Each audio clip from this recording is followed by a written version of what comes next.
젊은 부자님들 안녕하세요. 모든 재테크를 거미줄처럼 연결하고 있는 재테크 슈퍼거미 법학자 훈우입니다. 오늘도 중요한 재테크 정보만 쉽게 설명해 드리겠습니다. 오늘은 2021년 12월 13일 월요일 밤 11시 시작하겠습니다. 제가 12시 전에 방송을 하나 올려야 돼서 오늘 많이 올랐었던 자율주행 관련 전기차 관련 주들에 대한 복귀 방송, 그리고 이제 이후 주가 전망에 대해서 말씀드릴 거고요.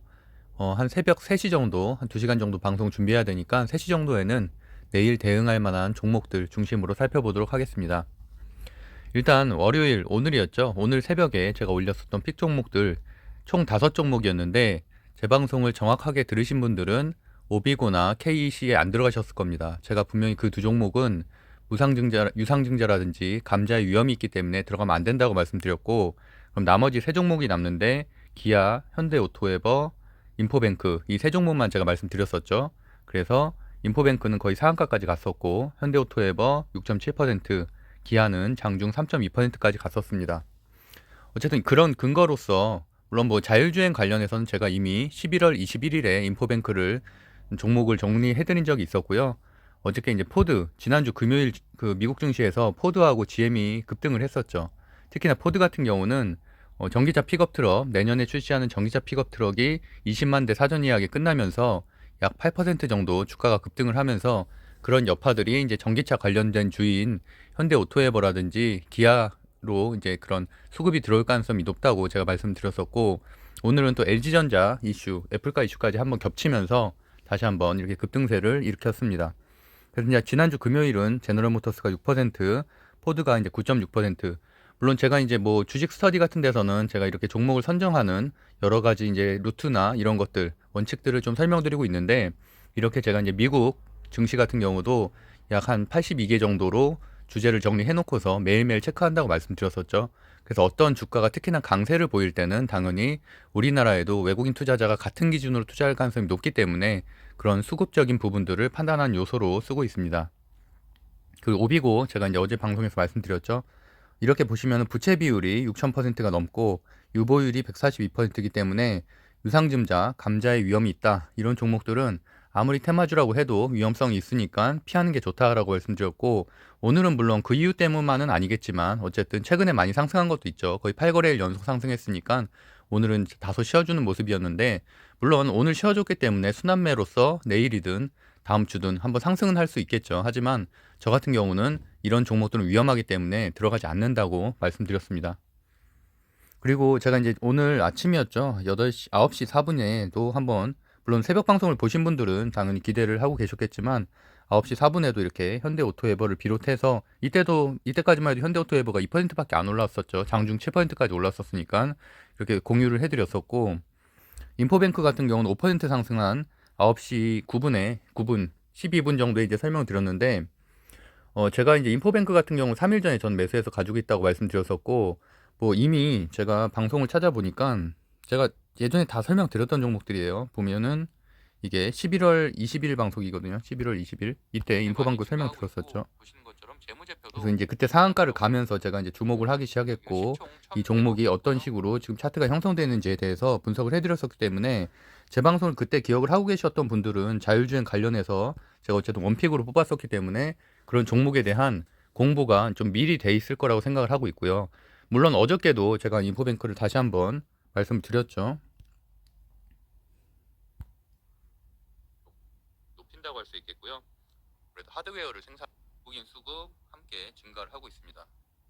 증가하고 있죠. OLED TV가 이런 것들을 생산할 수 있는 차트가 좋지 않죠. 하향 추세.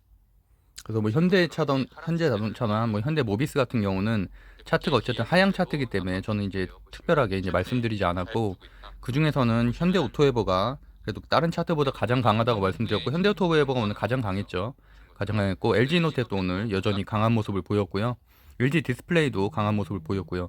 그러니까 분명히 물론 뭐 역배열 차트에 들어가서 내가 더 저점에 잡겠다는 생각을 하시는 분도 있을 수 있겠지만 그건 물론 가치관의 차이죠. 하지만 저는 현재는 하락장이기 때문에 당연히 정배열 추세, 상승 추세에 있는 것도 갈까 말까인데 역배열을 잡았다가는 더 바닥을 치고 내려갈 수가 있다라고 여러 번 설명을 드려왔습니다. 그리고 이제 여기에서는 제가 인포뱅크를 중점적으로 설명을 드렸었고요.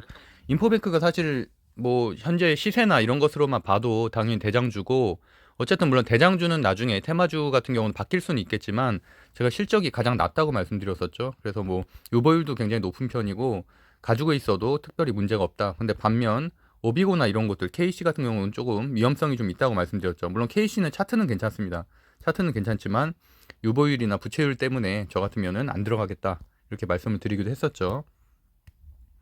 그랬는데 어쨌든 제가 이제 물론 한 달 전쯤에 방송을 해서 말씀드렸었고, 그러면 내가 자율주행 관련해서 리스트가 정리가 돼 있었다면 어저께 제가 인포뱅크를 얘기했을 때, 오늘 새벽에 이제 얘기를 했을 때, 그럼 아침에 내가 인포뱅크가 공부가 돼 있었으니까 바로 대응을 자신 있게 할 수가 있었겠죠.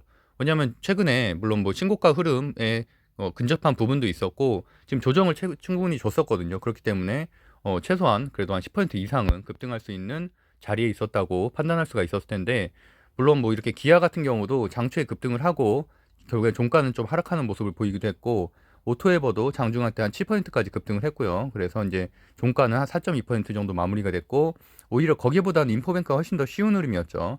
장초에 거의 뭐 시초가 거의 없이 시작을 해서 이렇게 29% 거의 상한가까지 이렇게 쭉 올라가는 모습. 그리고 사실 중간중간 여러 번 기회가 있었고 거의 20분 이동선을 거의 이탈하지 않았기 때문에 사실 장중에도 얼마든지 들어갈 수 있는 자리였습니다. 그래서 어떤 분들은 뭐 7% 수익 내고 나오신 분들도 있었고요. 또 어떤 분은 이렇게 10% 수익 냈다는 분도 있고, 또 어떤 분은 17% 수익을 냈다는 분도 있고. 근데 제가 좀 드리고 싶은 말씀은, 저 같은 경우도 지금 22% 정도 수익을 내고 나왔거든요. 나왔고 이제 다시 저점으로 내일 한번 눌러주면은 다시 매수할 생각을 좀 하고 있는데, 제가 드리고 싶은 말씀은 이게 복귀의 중요성이라는 거예요. 제가 어떤 식으로 종목을 선정을 하는지, 어쨌든 제 방송을 듣는다는 얘기는 뭐 제 생각에 동의를 하건 안 하건 간에 어쨌든 이 사람이 어떤 식으로 종목을 어떤 식으로 종목을 선정을 하고 또 어떤 식으로 매수 매도를 하는지를 흐름을 보기 위해서 제 방송을 듣는다고 생각을 하고 있거든요.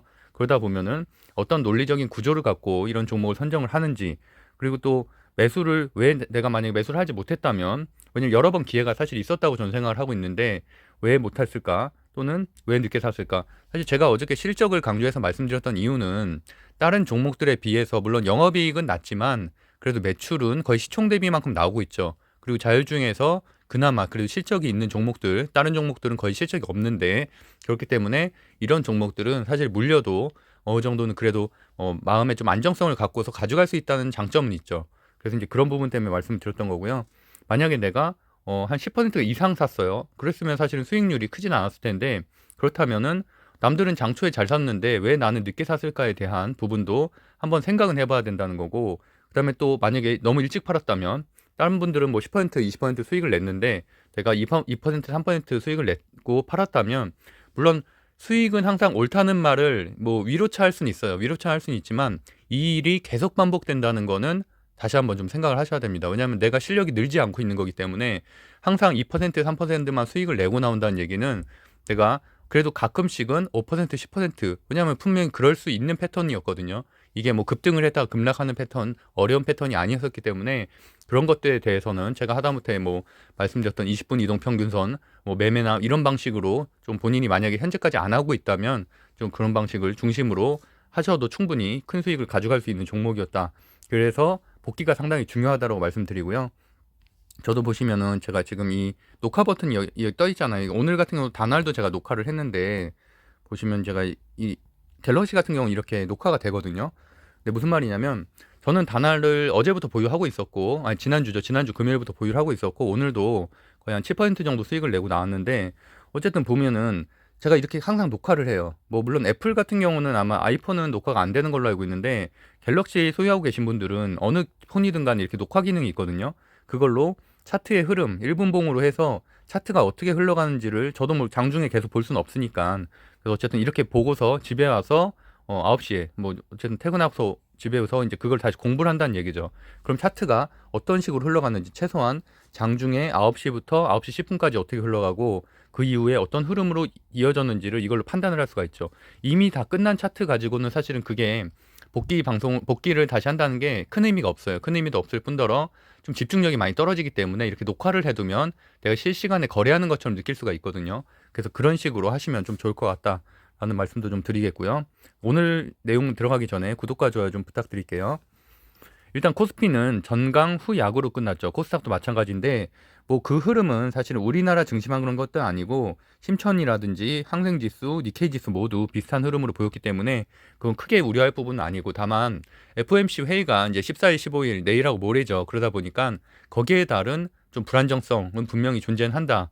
그래서 이제 오늘 미국 증시가 중요한데, 제가 아까 미국 증시 살짝 지금 애프터마켓 보니까 괜찮은 것 같아요, 현재는. 그래서 어쨌든 뭐 좀 기대해 볼 만하다. 내일도 최소한 이제 장초에는 괜찮은 흐름으로 이어질 것을 좀 보고 있고, 일단 오늘 자율주행차가 움직인 것은 크게 두 개로 보고 있는데, 하나는 당연히 뭐 포드나 이런 GM과 같은 완성차 업체가 전체적으로 움직였다는 거는 전기차주 전체의 수급을 가져올 수 있었던 거고, 두 번째는 또 증권사 리포트에 LG전자가 애플카에 대한 부품 공급 이런 부분에 대해서 좀 증권사 리포트가 나왔어요. 뭐 이거는 계속 나왔던 얘기죠. 사실은 그러니까 애플카 이슈가 과거에는 올해 1월 달에는 되게 단기 이슈였잖아요. 그러다 보니까 급등을 하고서 소멸됐는데, 이번 같은 경우는 사실은 급등도 없었지만 그래도 소멸하지 않고 지속적으로 이렇게 발전하는 모습이에요. 그러다 보니까 과거에 인포뱅크를 예전부터 가지고 있던 분들도 있더라고요. 거의 한 작년부터 가지고 있던 분들도 있는데, 오히려 그런 분들은 고점에 물린 상태죠. 현재 탈출을 못한 상태고. 근데 최근에 이제 매수를 하신 분들은 충분히 좀 가져가기에도 조정도 충분히 겪었고, 조정을 거의 한 10개월 겪었으니까요. 충분히 겪었고 앞으로도 가져가기에도 좀 괜찮은 종목이다. 대신에 이제 대장주가 바뀔 수 있다는 부분은 좀 조심을 해야죠. 인포뱅크가 아닌, 인포뱅크가 만약에 많이 급등을 하게 된다면 당연히 그 다음에 뭐 다른 종목으로 순환매가 돌면서 좀 바뀔 수가 있겠죠. 뭐 모트렉트도 있고 뭐 굉장히 많으니까. 그런 부분에 대해서는 또 추가적으로 공부를 하시면 될 것 같고요. 그래서 LG전자 같은 경우는 오늘 장중 6%까지 상승을 했는데, 이게 이제 계속성이 있을지에 대해서는 좀 의문이에요. 왜냐하면 항상 LG전자가 보였던 패턴들이 이렇게 재료로 인해서 급등을 한 다음에 결국엔 다시 다 이렇게 재료가 빠졌거든요. 그러면 또 그만큼 하락을 했는데, 다행인 것은 그나마 지금 내년에 1분기부터 그 LG 마그나 그 전장에서 이제 흑자 전환이 되죠. 그렇게 되면은 지금보다는 그래도 LG전자의 팬더멘탈이 나아질 것이다. 그래서 오늘자 리포트도 보시면 LG전자가 애플카 공급 업체로 선정될 가능성이 높다. 뭐 한두 번 나온 얘기는 아닌데 조금 더 구체화되고 있다는 게 다행이고요. LG 마그나 파워 이트레인 통해서 사업 진입을 모색할 것이란 예상이죠, 예상. 이게 뭐 확정된 건 전혀 아니고.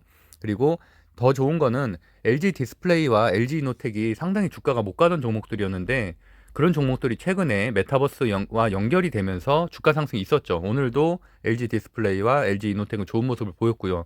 그러다 보니까 이런 것들과 함께 LG 순환매가 지금 어느 정도는 좀 형성이 되고 있다.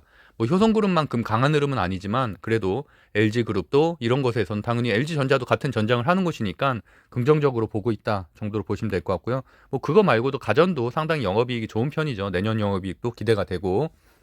그래서 나머지 종목들에 대해서 내일 또는 이번 주에 대한 전망을 좀 해보려는데, 일단 그 전에 좀 말씀드리고 싶은 생각이 이거예요.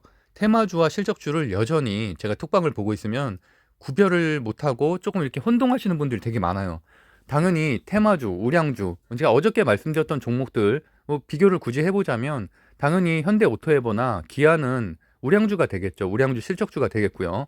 그다음에 인포뱅크 같은 경우도 물론 실적이 어느 정도는 있지만 그래도 테마주죠. 테마주기 때문에 실적이 큰 영향은 아니고 최소한 안전장치 정도로 유보율, 부채율 정도 체크한다 정도지, 그건 당연히 테마주로 움직이는 거다 보니까 매출이 갑자기 얘네가 무슨 애플카와 협업을 맺은 상태도 아니고 갑자기 매출이 뭐 2배, 3배 늘어날 가능성은 아예 없잖아요. 그냥 단지 재료 자체가 그런 테마성에 부합하는 재료일 뿐이지. 그러다 보니까 인포뱅크가 예를 들어서 뭐 상한가 가까이 갔는데, 물론 시총이 작은 종목이기도 하고 그런 종목하고 기아자동차나 현대오토하고 비교를 하면 안 된다는 얘기예요.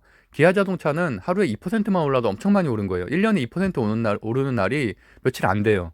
그리고 현대오토에버도 마찬가지로 그거보다는 좀 기아보다는 시총이 좀 작고 그래서 변동성이 어느 정도 조금 더 있긴 하지만 현대오토에버도 마찬가지로 1년에 5% 이상 오르는 날은 며칠 안 됩니다. 그러니까 그런 식으로 기준을 각각의 종목에 맞게끔 설명을 해야지, 내가 인포뱅크가 20% 올라왔는데 이것도 한 10%는 오르지 않을까라고 착각하는 것 자체가 굉장히 위험할 수가 있다는 거고, 그리고 상대적으로 굉장히 박탈감을 느낄 수도 있다는 얘기예요. 보시면은 제가 이제 그런 것들을 어떻게 알 수 있냐. 그럼 기아의 한번 차트를 볼게요. 일봉을 한번 보고서 이렇게만 보면은 굉장히 뭐 봉도 좀 큰 것 같고 뭐 많이 상승하는 것 같죠. 오늘과 같은 경우는 보시면은 3.2%까지 상승했는데, 만약에 기아가 3.2% 상승을 했다면 기아가 시총이 얼마죠? 34조죠. 34조. 그러면은 34조짜리 뭐 우리가 카카오뱅크 뭐 이런 거 막 10%씩 오른 거 생각하시면 안 돼요.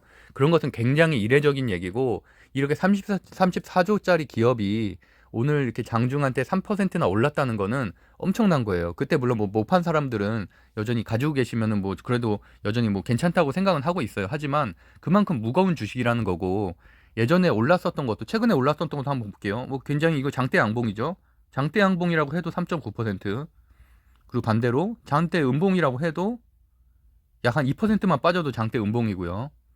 이때가 뭐 최근에 좀 많이 올랐었는 게 이때네요. 이때가 그나마 올해 제일 많이 오른 것 같은데, 이때가 6.8%. 그러니까 내 기대치라는 게 이때를 생각하면 안 된다는 거. 이때는 비정상적이었던 거죠. 이럴 때 굉장히 많이 올랐었던 거는 애플카 이슈 같은 것들이 붙었기 때문에 이 정도로 상승을 했던 거지, 이런 일은 사실 일어나기는 힘들다는 거예요. 자, 뭐 예를 들어서 블룸버그 같은 데서 뭐 진짜 기아랑 뭐 애플이랑 뭔가 한다, 이런 내용이 아닌 이상은 이렇게 오를 가능성은 없다는 얘기죠. 그렇기 때문에 내 기대치를 굉장히 낮춰야 된다. 그런데 기아 같은 데 보면 이렇게, 여기도 보면은 고가 한 8%까지 올라갔지만 결국에는 종가는 3%, 여기도 마찬가지로 3%. 그러니까 평상시에 그냥 3%면 진짜 많이 올라갔다는 얘기예요. 그래서 그 정도를 내가 기준으로 잡아야 된다. 근데 반면 인포뱅크는 이렇게 많이 올라간 날도 있죠. 많이 올라간 날도 있지만 반대로 얘기하면은 이렇게 10%씩, 이렇게 또 10%, 이런 것들이 굉장히 흔하다는 얘기예요. 이렇게 10% 빠지는 것도, 뭐 이날은 5% 빠졌네요. 그러니까 이것도 마찬가지로 변동성이 큰 주식이기 때문에 이렇게 시세를 많이 주고요. 시세를 많이 주고 그 다음날 이렇게 7% 정도 빠지고, 이런 것들은 아무 일도 아니에요. 이틀 연속으로 7%, 7%, 그렇게 되면은 3일 3거래일 동안 거의 한 20% 빠지는 거죠. 그러니까 이런 것들에 대해서 내가 알고 있어야 된 거예요. 이 종목의 히스토리에 대해서 이렇게 하나하나 일봉을 보면서, 이런 주가가 어떻게 흐를 수가 있고, 이런 데가 목표가를 그래서 어떤 식으로 설정을 해야 되는구나라는 거를, 각각의 종목마다 이건 다 다르기 때문에 제가 다 분석해 드릴 수는 없기 때문에 이런 것들을 하나하나씩 눌러보고서 최소한 1년 동안의 거래, 거기에서 이 종목은 오를 때는 어느 정도까지 오르고 떨어질 때는 어느 정도까지 떨어질 수나 있구나 하는 것을 분명히 인지를 하고 그 종목을 매수를 하셔야 된다는 거예요.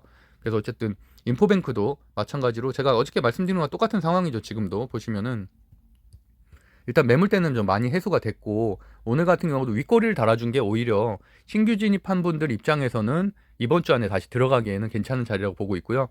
왜냐면 이게 매물대를 해소하는 과정이었기 때문에 지금 아직도 보면은 16,000원에서 18,000원 사이의 매물대가 좀 존재하고 있잖아요.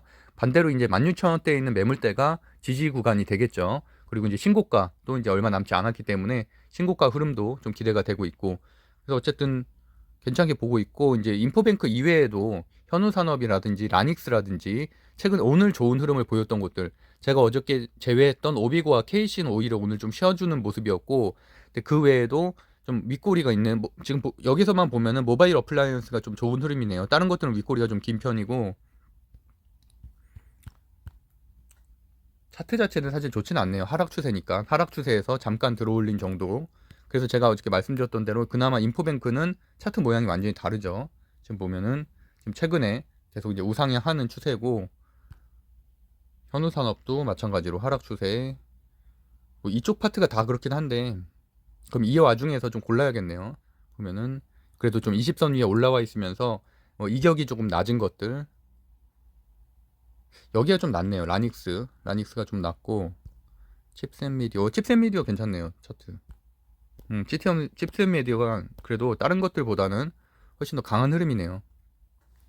그래서 그런 식으로 이제 종목을 자율주행 관련해서도 선점을 할 때 하나하나씩 좀 차트를 보면서, 제가 이제 물론 여러 종목을 말씀드리는데, 제가 여러 종목을 물론 저는 어떤 종목이 더 잘 갈 거라는 건 알고 있지만, 제가 일부러 여러 종목을 좀 말씀드리는 이유 중에 하나는, 일단 저는 진짜 부담을 갖기 싫고요. 제가 선택하는 종목에 대해서 남들이 이렇게 뭐 말 그대로 따라 사가지고 그렇죠. 항상 잘 되면 좋은데 가끔 원망하는 분들도 있고 하잖아요. 근데 그런 부분이 저는 싫기 때문에 아예 딱 원픽을 뽑지 않는 이유 중에 하나가 그거고, 그 대신에 이제 대장주 같은 경우는 말씀드리죠. 분명히 대장주는 사실 확연하게 눈에 보이는 거니까, 상승률이라든지 차트상이라든지 뭐 이런 것들로.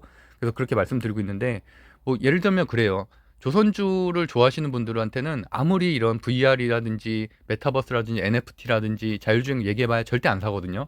그거랑 마찬가지예요. 제가 뭐 내일 같은 경우도 어떤 섹터가 더 강할 것이다, 뭐 어떤 종목이 더 강할 것이다라는 거 저는 당연히 알죠. 저는 알지만 이제 그런 종목들을 말해도 본인이 공부가 안 돼 있고 본인이 이렇게 좀 사고가 여러 종목에 대해서 관심이 없으면, 여러 섹터에 대해서 관심이 없으면은 뭐 전혀 들리지가 않는다는 얘기죠. 그렇기 때문에 저는 뭐 여기서 대형주를 선호하시는 분들 입장에서는 아무리 인포뱅크 얘기를 해봤자 안 사죠. 왜냐면 1,000억짜리 주고 굉장히 위험할 수도 있는 종목이기 때문에, 테마주기도 하고. 그래서 그런 종목들을 가지고 계신 분들은 그냥 좀 마음 편하게 가져갈 수 있는 기아나 현대오토에버나 이런 걸 가져가셔도 되는 거고. 다만 이제 좀 주의해야 될 점은, 기아도 예전의 트렌드를 보면은 상당히 지루한 흐름이었다는 얘기죠. 과거에 지금 보면은 2014년도부터 2020년도까지 차트를 보세요. 하락하는 추세잖아요. 하락하는 추세. 그러다가 이제 작년부터 현대차와 이렇게 좀 시너지 효과가 나면서 또 애플카 이슈가 붙으면서 이렇게 상승한 것뿐이지, 굉장히 그동안은 지루한 흐름이었다. 물론 매출은 굉장히 많이 나오죠. 제가 매출은 굉장히 좋다고 말씀드렸었잖아요, 어제도. 그래서 어쨌든 그런 것들이 시장에서 재평가를 받게 되면 상당히 좋긴 하지만, 여전히 그래도 좀 어려운 부분은 좀 충분히 있다. 과거 히스토리를 봤을 때. 그래서 그런 것들은 이제 본인이 좀 공부를 해서, 어쨌든 무슨 제가 이제 차트의 어떤 기법을 공부하라는 얘기가 아니잖아요. 하다못해 뭐 봉 하나하나씩 클릭을 해봐서 이 종목이 과거에는 어떤 끼를 보였었는지, 그리고 현재 하향 추세인지 상향 추세인지 횡보하는지, 이 세 가지 정도만 판단을 하고, 그 다음에 매물대는 어느 정도 있는지, 이렇게만 판단을 해도 충분히 좋은 시점에 매수 매도가 가능하다는 겁니다. 네, 오늘도 되게 잔소리처럼 이렇게 얘기를 했는데, 하여튼 제가 뭐 주식 토론방을 이렇게 장중에는 자주는 못 보는데, 이제 보고 있으면은 가끔 이렇게, 이거 너무 이제 좀 이렇게 이럴 때가 있어요. 왜냐면 물론 수익을 다 내면 좋다는 거예요. 다 내면 참 좋은데, 이게 우리 방 사람들은 사실 수익을 좀, 다른 그래도 뭐 주식방 다른 방 제가 안 가봐서 모르겠지만 잘 내는 분들이 되게 많잖아요. 그러다 보니까 물론 소액이긴 해도 잘 내는 분들이 많다 보니까, 사실 제가 저번에도 이런 얘기, 똑같은 얘기 드린 것 같은데 3% 5%를 우습게 생각해요. 제가 이 장표도 준비했는데, 이 장표 없네. 여기 써 있네요. 대형주 실적주는 하루에 3%만 올라도 정말 많이 오른 것이다. 1년 은행 금리를 하루 만에 얻은 건데 그거를 만족해야지, 남들 20% 상한가를 간 종목을 들고 있는 거 가지고 내가 비교하면 안 된다는 거예요. 내 처지하고. 왜냐면 나는 대형주를 선택을 한 거잖아요. 그 대신에 리스크는 좀 덜하죠. 대형주를 선택했으니까. 뭐 배당이 있는 종목들도 있고요. 반대로 변동성 있는 종목을 선택하신 분들은 물론 수익을 내면 큰 수익을 낼 수도 있지만, 반대로 물리면은 3, 40% 우습게 빠져요. 뭐 아까 제가 보여드린 인포뱅크 이런 데도 조정 기간 동안 거의 한 10개월 동안 반토막 났었어요. 그러니까 그런 것들에 대한 각오가 된 분들만 그런 종목 하시면 되는 거고, 그 단타도 그렇고 스윙도 그렇고, 그것도 본인의 성향에 맞게 또 근무 형태에 맞게 그렇게 선택을 하면 된다고 생각하지, 이게 어떤 투자 방법이 옳다라는 건 저는 없다고 생각을 합니다. 뭐 제가 하고 있는 스윙이라든지 뭐 단기 매매든, 저도 이제 어저께도 그 주식 스터디에서 제가 말씀을 드렸지만, 저는 이미 대형주 장기 보유가 전체의 70%라니까요. 제가 단타를 하는 건 한 달에 2천만 원밖에 안 돼요. 나머지는 다 지금 중대형주에 들어가 있고, 그런 것들은 지금 1년 이상 된 종목들도 있습니다. 뭐 6개월 이상 된 종목들도 많고요. 그래서 저는 수익 실현 안 한 게 되게 많거든요. 수익 실현 안 한 것들 중에서는 플러스 70%짜리도 있고요. 반대로 마이너스 40%짜리 셀트리온 같은 것도 있어요. 그런 것들도 뭐 내년에는 제가 탈출을 하려고 여러 가지 방법을 좀 생각을 하고 있고요. 이제 그러다 보니까 제가 뭐 단타를 선호하는 것도 아니고, 저는 단지 지금 같은 하락장에서는 많이 슈팅, 내가 생각한 것보다 목표가가 많이 올라갔을 경우에만 당연히 그럴 때는 수익 실현, 오늘 같은 경우도 29%까지 갔지만 결국엔 종가가 22%잖아요. 그래서 저는 그런 것들이 다시 하락할 게 눈에 보이기 때문에 이제 그때 수익 실현을 하고 다시 뭐 저점을 잡던가 아니면 다음날 눌러줄 때 잡던가, 이런 식으로 전략을 수정해 나가고 있는 것입니다. 어쨌든 그래서 제가 오늘 말씀드리고 싶은 거는, 일단 복귀의 중요성, 내가 그냥 오늘 아쉽네, 오늘 재수가 없었네, 아니면 남들 부럽네 에서 끝나는 게 아니라, 그 사람들은 왜 그런 선택을 했을까에 대해서 곰곰이 생각을 해봐야 된다는 거고, 최소한 차트의 흐름, 그날 차트가 어떤 식으로 분봉으로 흘러갔는지 정도는, 그리고 내가 이 지점에서 참 샀으면 좋았을 텐데, 내가 이 지점에서 팔았으면 좋았을 텐데를 다시 한번 생각하는 게 복귀의 목적이라고 할 수 있겠죠. 그리고 마지막으로 하나 드리고 싶은 말씀은, 이렇게 이제 사실 수익 공유하시는 분들도 있고 뭐 이렇게 하다 보면은 한편으로는 동기부여가 되지만 한편으로는 어떤 분들은 좀 스트레스 받아서 나가시는 분들이 있거든요. 근데 제가 이제 이런 말씀 드리고 싶어요. 제가 1년 동안 지금 주식시장을 겪으면서 저 같은 경우도 뭐 200 종목 이상 매수 매도를 해 왔고 뭐 물론 경력이 저보다 훨씬 더 많은 분들에 비하면 별게 아닐 수 있지만 제가 느낀 거는 이건 정말 100% 심리전이거든요. 심리전. 기술이 필요한 게 아니라 내가 내 심리를 어느 정도 컨트롤할 수 있느냐가 훨씬 더 중요하다고 봐요. 그렇기 때문에 이런 종목방에 있으면서 종목방에 들어왔는데 내가 원하는 종목만 누가 싹싹 줄 거다라고 생각하시면 절대 안 되고 이런 것들을 남들이 누가 예를 그런 사람도 있겠죠. 자기 성향상 자랑하는 걸 좋아하는 사람이야. 그래서 뭐 10%나 수익 냈네요. 이렇게 말하면서 얼마나 기쁘겠어요. 축하받는 경우도 있고. 근데 그런 것들을 안 이꼽게 생각하거나 질투하거나 이런 게 아니라 내 처지랑 비교해서 내 처지가 좀 비관적이다 이렇게 생각하는 게 아니라 이런 것들을 그냥 되게 자연스럽게 이렇게 받아들여야 된다는 거예요. 그러니까 주식시장에서는 이런 심리전에 말리게 되면은 아무것도 못한다고 저는 생각을 하고 그런 분들은 ETF 해야 된다고 저는 생각을 해요. 또는 예금이나 적금이나. 왜냐면 주식시장은 이런 일들이 뭐 네이버 종합토론만 들어가 보시면 알겠지만 정말 정말 비하하거나 이런 것들이 굉장히 일상적이에요. 일상적이고 사실 우리 방 정도의 이런 수익 인증하는 정도는 아무것도 아니에요. 그러니까 그런 것들은 그냥 내가 하나의 정보로서 받아들여야지 감정으로서 받아들이면 안 된다는 얘기예요. 그래서 그런 식으로 뭐 내가 어떤 분들은 이게 나가는 분들이 있더라고요. 이렇게 수익 인증을 하는 분들이 있다 보니까 뭐냐면 본인이 좀 짜증 나잖아요. 왜냐면 나는 수익 하나도 못 내고 있고 지금 뭐 회사 생활하고 있는데 그럴 거면 사실은 주식 토론방에 안 있는 게 전 낫다고 생각합니다. 왜냐면 본인이 스트레스를 계속 받으니까. 근데 어느 주식 토론방이든지 간에 본인이 정보를 얻으려면 분명히 그런 부분을 이겨내고 내가 하나의 그런 사람들의 그런 얘기들을 정보로서 받아들이고 객관적으로 판단을 해야지 이런 것들을 감정적으로 받아들여서 내가 흔들리거나 스트레스 받으면은 결국에 주식시장에 살아남지 못한다고 전 개인적으로 생각을 하고 있어요. 뭐 저도 마찬가지로 스트레스 받을 때가 있지만 그냥 그러려니 하고 지나가야지 그래야지 내가 성장을 할 수가 있거든요. 그래서 오늘 또 말이 길어졌네요. 네, 어쨌든 주식 토론방 고정 댓글에 남겨드릴 거고요. 구독과 좋아요는 사랑입니다. 제가 아마 한 두세 시간 또 준비하면은 하여튼 3시, 4시 정도에 올릴 테니까 굳이 기다리지 마시고 아침에 좀 일찍 일어나셔서 들으시면 충분할 것 같습니다. 네, 오늘도 좋은 꿈 꾸시고요. 오늘 하루도 고생 많으셨습니다. 감사합니다.